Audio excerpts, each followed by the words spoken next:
Charles, today we wanted to take a deeper dive into this very, very popular program called EB-5. So I'd like to pick your brain here a little bit.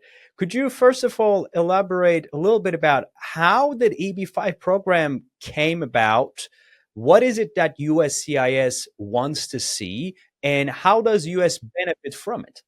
I'm not always sure USCIS knows what it wants from the EB-5 program. It's kind of a Dr. Jekyll, Mr. Hyde type situation. I mean, it's a love-hate relationship, I think, between immigration, the Immigration Service, and EB-5. I think the EB-5 program is a great program, and you guys are involved with it, and a lot of people are aware of it, and it's becoming more and more popular, especially over the last few years since the new law came out in late 2022, and maybe we'll talk about that a little bit in the future, a little bit later today. But as to the origins of the program and how long it's been around, I mean, it was created, I think, back in the early 1990s, quite honestly. And so, but it really was dormant. I mean, nobody was really that involved with EB-5 in the 90s and even the early 2000s. And then at one point they passed a law. It was a pilot program that kept getting renewed every couple of years that created the regional centers. And Right. when they created that, that's what really piqued the interest and the activity. And it didn't really take off at first, but when it really took off was after the subprime mortgage crisis in the US in 2008, 2009, when, if you were here back then, real estate, all development just froze up because the banks weren't lending. I mean, we literally had a financial meltdown in the US.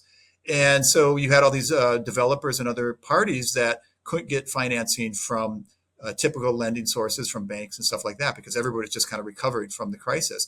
And that's really when the renaissance of EB-5 took off. So this was right after 2008, 2009, that you had some entrepreneurial regional centers saying, hey, guys, we can kind of take the place of banks. We can help develop funding, recruit investors from overseas to help do these projects. And so that's really when things got started for the program as we now know it. So starting like 2010 or so, it was a little bit kind of the Wild West back then. I mean, you had a lot of new players entering the field who didn't maybe have much experience. So you had to be careful. There were cases Right. We of, heard in a lot of horror stories, by the way. yeah. And people ask about it. And it was a bit like the Wild West. I mean, we started doing Right. EB-5 in maybe 2011, 2012. And yeah, you're right. There were some horror stories. I hate to say that, but you use the term. So, I'll repeat it.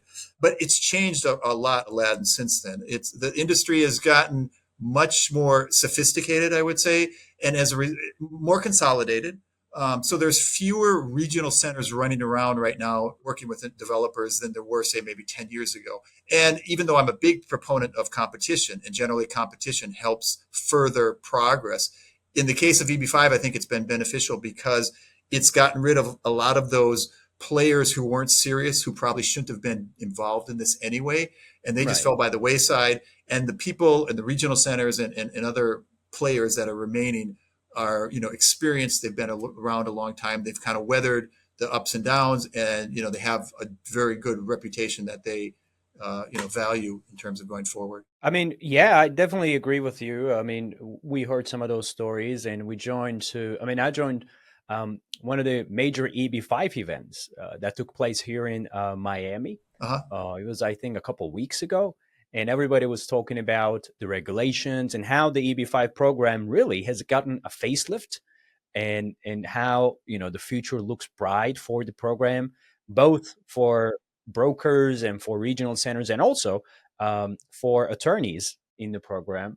Taking a step back and looking at it from an immigrant's perspective, or from an investor's perspective, there's a lot of things that needs explanation and differentiation, to be honest with you. So as you rightfully said, the program started back in the 90s, and it was a little dormant, and back in those days it was like 500K, Yep. but today that amount has changed. That amount has changed to 800K, and a million five, and everybody's like, hold on, is it 800K? Is it a million? What is happening? But then there are different categories, and there are different ways of doing it, right?